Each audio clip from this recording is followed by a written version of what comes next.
ہے کہ یہ جس کو اس نے مارا ہے یہ اس کی تیسری بیوی ہے. اچھا, 2 بیویاں پہلے وہ چھوڑ چکا ہوا ہے. صحیح ہے. وہاں پہ آپ جب سرعام شراب نوشی کرتے ہیں اور اس کو اظہار بھی کرتے ہیں اور اس میں پرائیڈ بھی لیتے ہیں, تو پھر اس طرح کی چیزیں بچوں کے اندر ضرور آ جاتی ہیں. ایسا معاشرہ جو ذہنی طور پہ بیمار ہو گیا ہو, سکننگ قسم کی مینٹیلٹی ہو گئی ہو, وہاں شاہ نواز جیسے لوگ ہی پیدا ہوں گے. السلام علیکم ناظرین, آپ دیکھ رہے ہیں پروگرام باغی کیوں اور میں ہوں آپ کا ہوسٹ زین العابدین. ناظرین, ایاز امیر صاحب کے بیٹے شاہ نواز نے اپنی بیوی کا قتل کر دیا ہے اور یہ ٹویٹر پر ٹاپ ٹرینڈ چل رہا ہے. اس کیس کو نور مقدم کیس سے بھی جوڑنے کی کوشش کی جا رہی ہے اور کہہ رہے ہیں کہ ویسے ہی معاملات ہوئے ہیں جیسے نور مقدم کے ساتھ ہوئے. سارا معاملہ کیا ہے, کس قدر پیچیدہ معاملہ ہے, اور یہ جو بار بار اس طرح کے کیسز سامنے آ رہے ہیں اس کی وجہ کیا ہے, یہ سارے سوالات ان کے جوابات پوچھتے ہیں. جناب ہمارے ساتھ موجود ہیں سینئر اینالسٹ عبدالرؤف صاحب. سر بہت شکریہ آپ تشریف لائے. تھینک یو, آپ کی مہربانی. سر مجھے یہ بتائیے گا کہ اس طرح کے کیسز جو ہیں وہ بار بار آتے ہیں, ایک ہائپ کریٹ ہوتی ہے اور ہم دیکھتے ہیں کہ کچھ چند دن وہ ہائپ رہتی ہے, اس کے بعد بالکل ختم ہو جاتی ہے. تو کس طرح کا یہ معاملہ ہے, سب سے پہلے آپ اس کیس کو کیسے دیکھ رہے ہیں کہ کس قدر سنجیدہ معاملہ ہے اس طرح کا کیسز کا بار بار رپورٹ ہونا؟ ایک تو سب سے بڑی بات یہ ہے کہ نور مقدم کیس میں بھی یہی ہوا تھا کہ ظاہر جعفر جو تھا وہ منشیات کا عادی تھا اور پھر وہ ایک سائیکولوجیکل پرابلم بھی اس کا تھا. وہ ریہیب سینٹر میں بھی رہا, وہاں پہ اپنا علاج بھی کرواتا رہا, اور ایک اس کے اندر جو ٹینڈنسی تھی سیڈسٹک یعنی دوسروں پہ ظلم کر کے خوش ہونے والے لوگوں کی, وہ بھی اس کے اندر موجود تھی. تو یہاں پہ تھوڑے سے جس وجہ سے لوگ ملا رہے ہیں وہ یہ ہے کہ شاہ نواز بھی اس کے بارے میں کہا جاتا ہے کہ منشیات کا عادی ہے. ٹھیک ہے. اس کے والد صاحب بھی جیسے ایاز امیر صاحب کو ہم جانتے ہیں ان لوگوں میں سے ہیں جو شراب نوشی کرتے ہیں اور اس کا کھلے عام اعتراف کرتے ہیں. اچھا. انہوں نے اگر آپ ان کے کالمز پڑھو اس کے اندر مدہوشی کے لمحات, مدہوشی میں مزہ لینا, اس طرح کی چیزیں عام ملتی ہیں. تو مسئلہ یہ ہے کہ یہ فیملی ٹریڈیشن ایک طرح کی بن جاتی ہے کہ یہ شراب نوشی اور یہ منشیات کا استعمال یہ خاندان کے اندر چیزیں موجود ہیں. ٹھیک ہے. اب والدین جب تربیت اس طرح کی کریں گے بچوں کی تو پھر بچوں سے آپ کیا ایکسپیکٹ کریں گے؟ ہاں, آیا کوئی سائیکولوجیکل ٹیسٹ ہوا یا نہیں ہوا یہ ایک علیحدہ چیز ہے, لیکن یہ بات ہے کہ یہ جس کو اس نے مارا ہے یہ اس کی تیسری بیوی ہے. اچھا. 2 بیویاں پہلے وہ چھوڑ چکا ہوا ہے. صحیح ہے. اور کیوں یہ دبئی سے ابھی کہیں واپس آئی تھی, اس طرح کی خبریں واپس آئی تھی, حال ہی میں 1 ہی دن پہلے واپس آئی تھی, اور اس کو بھی اس نے پہلے تشدد کا نشانہ بنایا, اس کے سر پہ راڈ مارا ہے. یہ جو راڈ مارنا ہے یہ بھی ایک سیڈسٹک ٹینڈنسی کو بتاتا ہے کہ آپ آرام سے سر یہ ایک قسم کی مینٹل النس ہے. آپ سمجھتے ہیں ہمارے معاشرے میں مینٹل النس جو ہے اس کو اس طرح سے سمجھا نہیں جاتا جس طرح سے ہم فزیکل النس کو لیتے ہیں, اس قدر ہی بڑا مسئلہ ہے, بلکہ اس سے زیادہ بڑا مسئلہ سمجھا جاتا ہے جو ڈیولپڈ کنٹریز ہیں وہاں پہ مینٹل النس کو.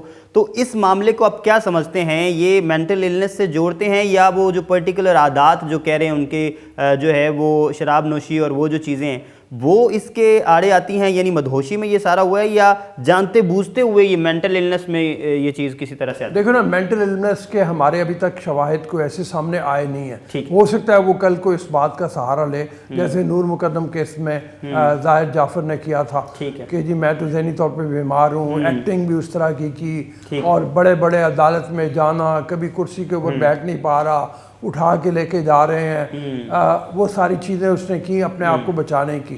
افسوس کی بات یہ ہے کہ اگر ظاہر جعفر کو وقت پہ سزا مل جاتی تو شاید ہم اس طرح کے اور بہت سے کیسز سے بچ سکتے ہیں. خیر یہ تو ایک علیحدہ بحث ہے. اب مسئلہ آ گیا شاہ نواز کا. شاہ نواز کے حوالے سے بھی آپ کسی بھی نفسیات داں سے پوچھیں گے تو آپ کو یہ ضرور بتائے گا کہ جو لوگ بار بار شادیاں کرتے ہیں اور مطلب ان کی شادیوں پہلے سے دیکھنا چاہیے کہ آخر وہ کیا وجہ ہے کہ بیویاں چھوڑ جاتی تھی اس کو, تو ظاہر ہے اس کے اندر کوئی نہ کوئی نفسیاتی ایسے مسائل موجود ہیں جس کی بنیاد کے اوپر وہ اس طرح کا بہیمانہ تشدد کر کے اس نے اپنی بیوی کو قتل کیا ہے.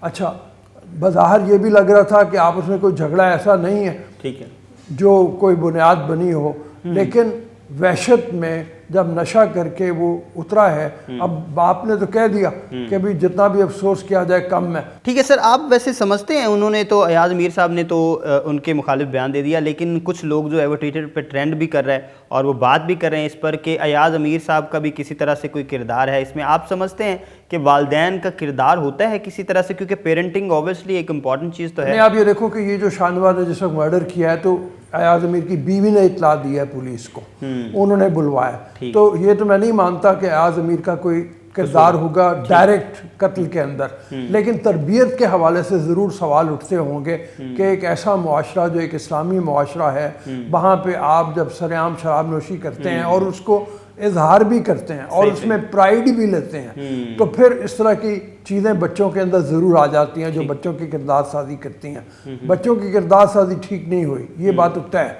फिर एक बीवी छोड़ी, दो बीवी छोड़ी, तीसरी बीवी को करके कत्ल किया है। पता नहीं अयाज अमीर साहब ने उसको जब पहली बीवी छोड़ी थी कोई तनबीह की थी, नहीं की थी।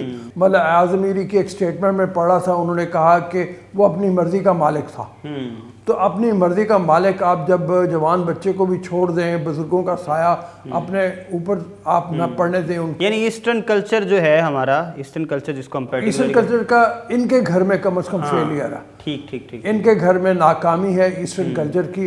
इनके यहाँ मैंने जैसे कहा अयाज अमीर ज़हनी तौर पे भी यहाँ नहीं रहते, वो उनके आप जितने इस्तारे देखेंगे, जितनी तशबीहात देखेंगे, उनके जो मज़ामीन हैं, ख़ास तौर पे अंग्रेज़ी के मज़ामीन, उर्दू में तो वो फिर भी एक हाथ रोक लेते हैं। सर असल अब ये मेन चीज़ यहाँ पे ये आती है कि हुकूमती लेवल पे आप क्या समझते हैं, किस तरह के इक़दामात करने चाहिए? कोई मज़ीद कानून साज़ी में बेहतरी की ज़रूरत है या कोई मज़ीद कानून साज़ी की जो है वो ज़रूरत है कि इस तरह के जो मसाइल हैं, मसाइब हैं, ये जो पर्टिकुलर किस्म के जो केसेस हैं इसमें जो इजाफ़ा हो रहा है उसको कंट्रोल करने के लिए, क्योंकि हम देखते हैं कि दूसरे ममालिक भी हैं, वहाँ पर भी कानून साज़ी ऑब्वियसली हुई होगी। हम किसी मुल्क को बतौर रोल मॉडल देख कर कोई इस तरह की कानून साज़ी कर सकते हैं या मज़ीद इसी कानून साज़ी को बेहतर कर सकते हैं जो कंट्रोल हों ये चीज़ें? मैं ख्याल है कानून साजी तो करने की ज़रूरत नहीं है, कानून मौजूद है, हर चीज़ के लिए हमारे पास कवानीन मौजूद हैं। बात असल में है कि जो लूप होल्स बीच में नज़र आते हैं या बुनियादी तौर पे जो शवाहिद पूरे इकट्ठे नहीं होते, पुलिस का जो रोल है उसके ऊपर सवालात उठते हैं बहुत सारे, वो हैं जिसके ऊपर हमें असल में काम करने की ज़रूरत है। रूल ऑफ जस्टिस आप कह रहे हैं, यानी वो हर शख्स के लिए अपना अपना कानून जो नज़र आ रहा है हमारे बिल्कुल वो उस तरह से है। अभी मैं एक रिपोर्ट पढ़ा था जिसमें ये आया हुआ था कि इस मुल्क में लाखों की तादाद में, हज़ारों की तादाद में नहीं, लाखों की तादाद में बच्चे जिनसी ज़्यादती का रोज़ शिकार होते हैं और वो रिपोर्ट नहीं होते। तो हमारे पास जो रिपोर्टेड केसेस हैं वो तो चंद हज़ार हैं। ऐसा मुआशरा जो ज़हनी तौर पे बीमार हो गया हो, सिकनिंग किस्म की मेंटालिटी हो गई हो, वहाँ शाहनवाज जैसे लोग ही पैदा हो गए। जी तो नाज़रीन, हमारे साथ मौजूद थे अब्दुल रऊफ साहब, जिन्होंने हमें बताया कि किस कदर पेचीदा मामला है ये और शाहनवाज ने ये जो अमल किया है इसमें क्या अयाज अमीर साहब का किसी किस्म का कोई किरदार नज़र आता है, पेरेंटिंग में कहीं लोप होल्स नज़र आते हैं, और दूसरी जानिब हुकूमत का यहाँ पर क्या किरदार है, क्या फ़र्ज़ बनता है, हुकूमत की क्या ज़िम्मेदारी बनती है, ये भी एक अहम सवाल है कि इस तरह के जो केसेस हैं वो मुसलसल होते जा रहे हैं। और अगर हम ओवरऑल देखें तो इस तरह के केसेस की तादाद शायद इससे ज़्यादा हो, लेकिन रिपोर्टिंग में कुछ जो है लोग वो तहफ़्फ़ुज़ात का शिकार होते हैं, कुछ अपनी इज़्ज़त को बचाने के लिए इस तरह के कुछ मामलात होते हैं जिसकी वजह से ये रिपोर्टिंग भी उस कदर नहीं हो रही और इसका हल भी नहीं निकाल पा रही पाकिस्तान की जो कानून साज हैं, जो कानून को इम्प्लीमेंट करवाते हैं वो। तो इन मामलात का हल कैसे निकलेगा, ये हुकूमत की ज़िम्मेदारी है और हुकूमत की बुनियादी ज़िम्मेदारियों में से ये है कि वो हर शख्स को बुनियादी इंसानी हुकूक का तहफ़्फ़ुज़ फ़राहम करे। इसी के साथ दीजिए इजाज़त। अल्लाह हामिया नासिर।